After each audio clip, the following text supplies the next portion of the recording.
Tonight on Newswire L.A., we're going to take you inside of Strive. Strive is an after-school program serving the underserved youth of South Los Angeles by enhancing their understanding of the fundamentals of reading, writing, and arithmetic. The twist in the Strive story, however, is the fact that personal accountability and self-reliance are also part of the overall curriculum. Tonight, join us on the first of several looks inside of Strive. All of that and more on Newswire L.A. right after this.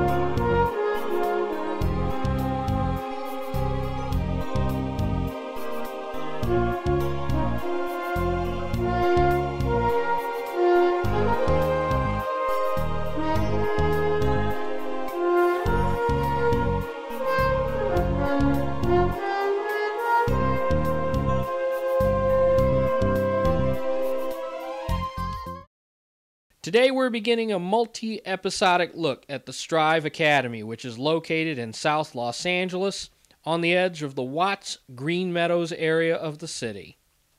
As is true with most after-school programs, this one is designed to give the underserved youth of this area an extra boost in all of the basic areas of education. It's no secret that the schools in this area on all levels are performing well below the established criteria. That includes the Catholic schools as well. Strive was the brainchild of founder Jim Tetreau, who developed the idea with co-founder Don Anderson. The two men spent several years laying down the concept and even more time doing the studies that would lead them to this location in the 9100 block of Main Street. With that said, let's go inside of this building at 9124 South Main Street, where our Tricia Mitchell is standing by with Jim Tetreau and Don Anderson of Strive. We'll see you back here shortly. Hi, I'm Tricia Mitchell with Newswire L.A. and I'm standing here today inside of Strive. And here we have the founders of this establishment, Don Anderson and Jim Tetreau. Hi, how are you guys today? Hi, Tricia. Thank you. Very good. Tell me about your lives before you started Strive. Jim?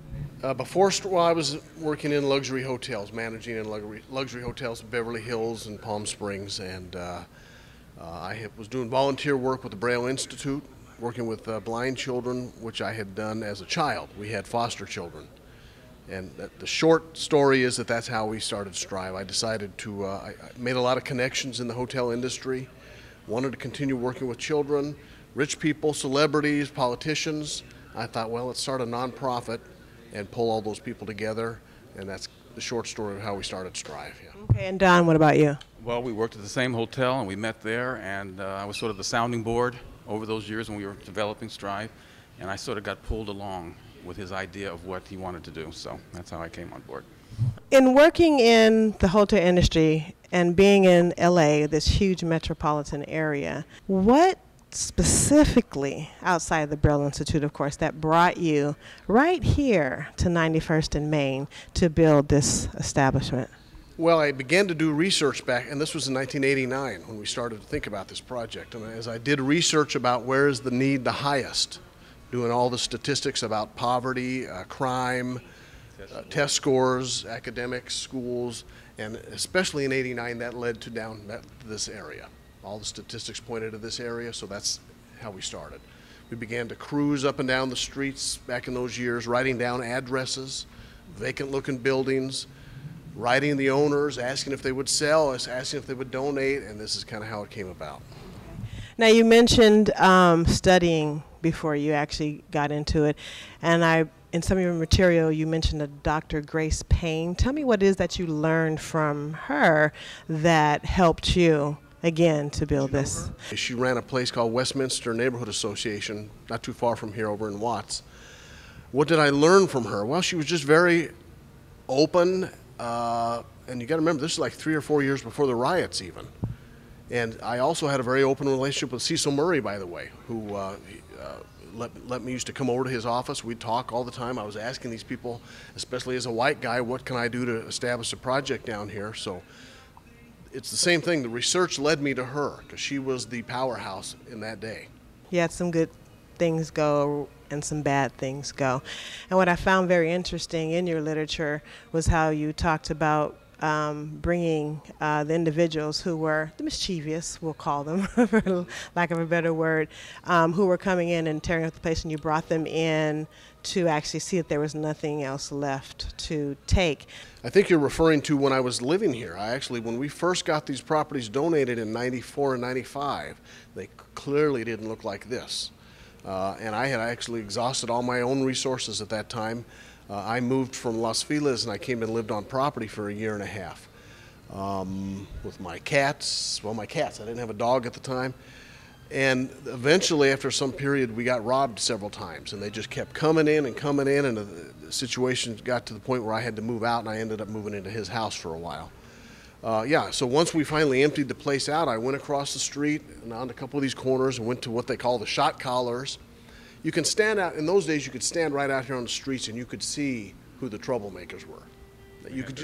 They had their corners and you could see. So I went over to get this guy. Come on over, let me show you that it's all empty now so you can get the word out to leave us alone. And I walked him through here, showed him that the place was empty. It was just warehouses. Of course, it didn't look like this. And he said he kind of played it as if he didn't really have that kind of influence. But again, once the word got out that there was nothing left to steal in here, they stopped trashing the place. I'm curious, are any of those individuals, say maybe kids, have any of them come through Strive? Once they knew what we were doing, they told us that since we were helping their children, they were going to leave us alone. So we were here for their kids and they were going to leave us alone. So that's basically what the story got around. And since then, it's been pretty good.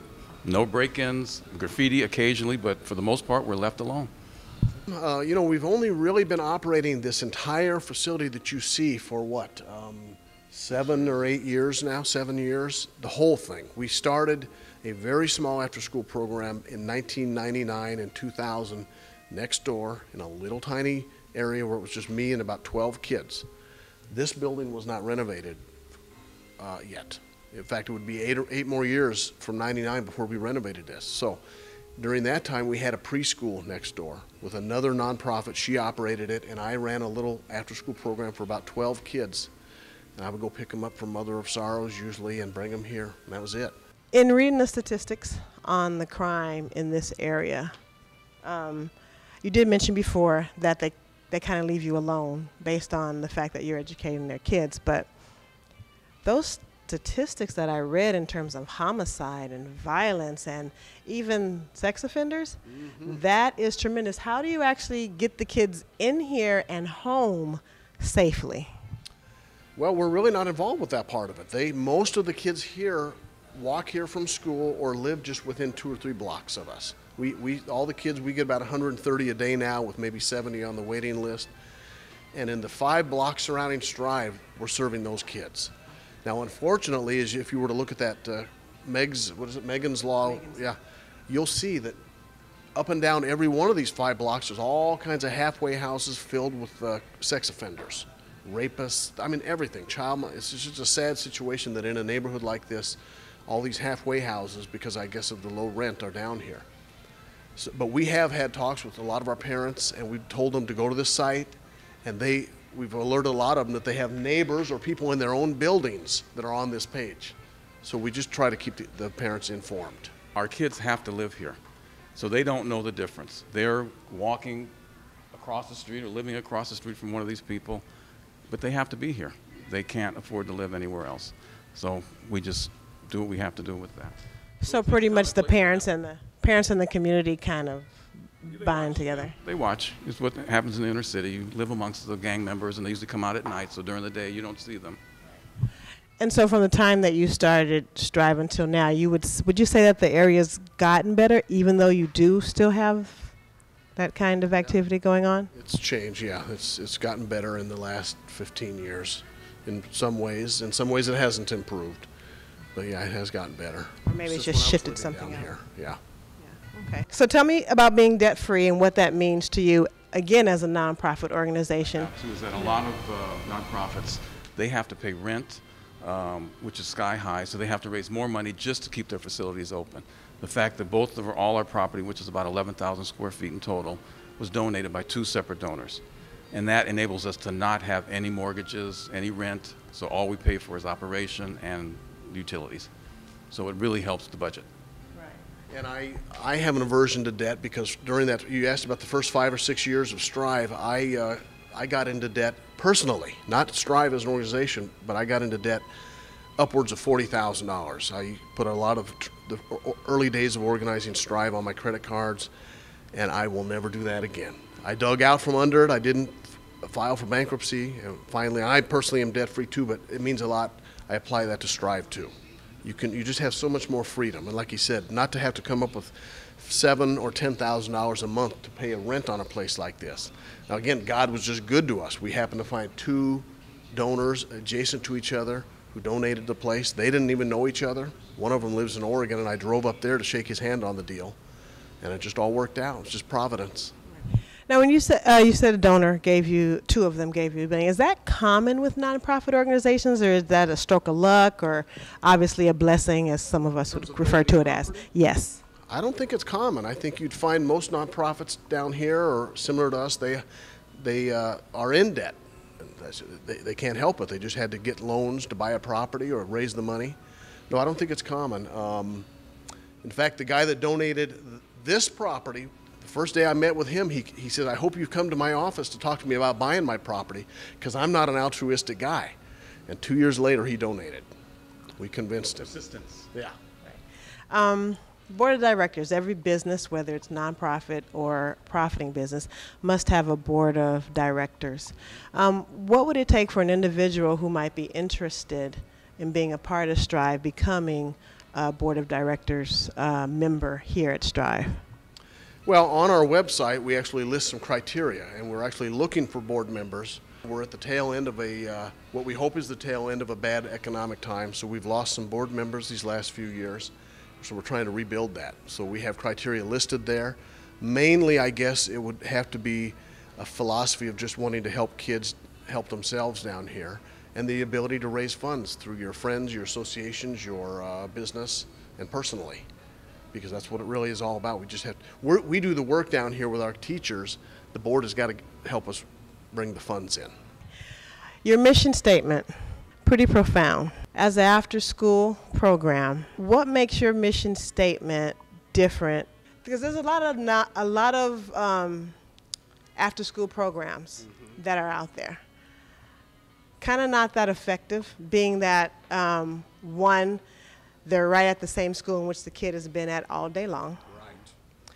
2, the management of it and the oversight of it, they don't quite have the same business mind state, or it's very removed. Exactly. They send those nonprofits to the schools from the west side or from wherever because they've just been contracting. They're sending them to the schools. And we've always said that, why are you going to have a child stay an extra 2 hours for tutoring if they haven't done the job in the first 8? So we try, in fact, to do as much or a better job in 4 hours a day than the schools are doing all day. That's our own goal that we set high for ourselves and our teachers. So, okay. Your value statement talks about, pretty much in a nutshell, an individual being responsible for the choices they make, their behavior, and the end result of having made that choice. What would you say would happen to an individual child? Because, we do live in the inner city. There's all kinds of things that still affects them even when they leave Strive. So when you may have that one child that's extremely unruly, how do you deal with that to keep him on track with your value statement?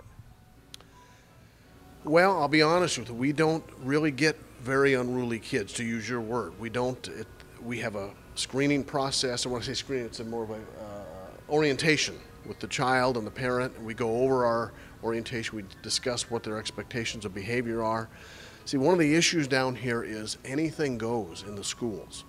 And the troubled kids, it's almost as if they get more attention in the classroom and in the school or in the front office than the kid that's sitting over there quietly just wanting to learn something. And we make it clear that we flip-flop that here at Strive. If you're going to disrupt the kids that are here that want to learn, you're not going to last. Go somewhere else. So pretty much you have a zero tolerance rule for that. I guess so. That's the popular term, but we still talk to the family. We still bring the mom and the dad in if there's a father. We try.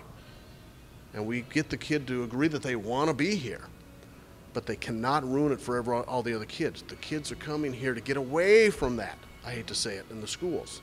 So, and we do hear even horror stories about other nonprofits around here where it's just kind of an anything goes mentality. And you'll see in a minute when you film this place, it looks like it's as fresh and new as the day we opened it, and we do that every day, not just for the atmosphere of the place, but we do it with the kids. And that even sends a message that, wow, this place, this is for us. It's kind of a, we give a damn kind of a thing, whereas at the schools and some of these other nonprofits, things are run down and third rate, and we're just trying to bring kind of our hotel sensibility to this in terms of providing quality, not only in the facility, but in the attitude and the instruction. Right. So what you've brought together in essence again is business with creativity, with the need to be still long enough to learn. To clear it up, we've never really kicked a child out.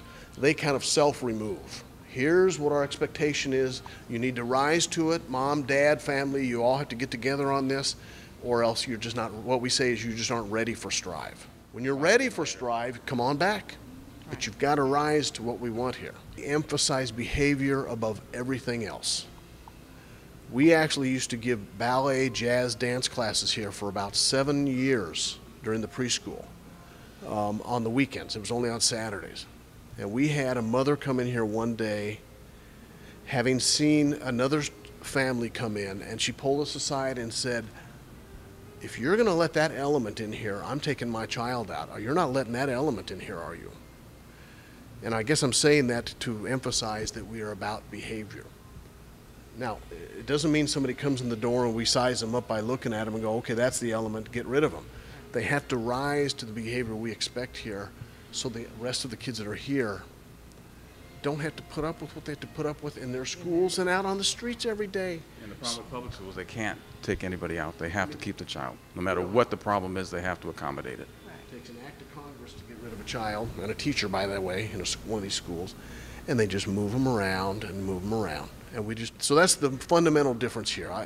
I visited frequently another after-school program that's not too far from here, and when I go to their entry, they have a metal detector. That's what you see, a metal detector with a security guard greeting you. We don't have that. You come in here, you sign in, so again, we are real big on the behavior. Academics, all that comes later. It's about your attitude and your behavior. I like that you give them an option to come back instead of just kind of throwing them out like a lot of other organizations. And I noticed when we walked in, you were playing classical music. Do you notice a difference in the kids as soon as they walk in when you play that music? That's only part of it. Music's only part of the atmosphere. We've actually created our front lobby like coming into the lobby of a hotel. You have to sign in. There's always somebody, one of our teachers there to greet them, sometimes even two. We shake hands with the kids. We always make them look whoever they're speaking to in the eye, and they shake their hands usually. And so, yeah, it sets the tone right away.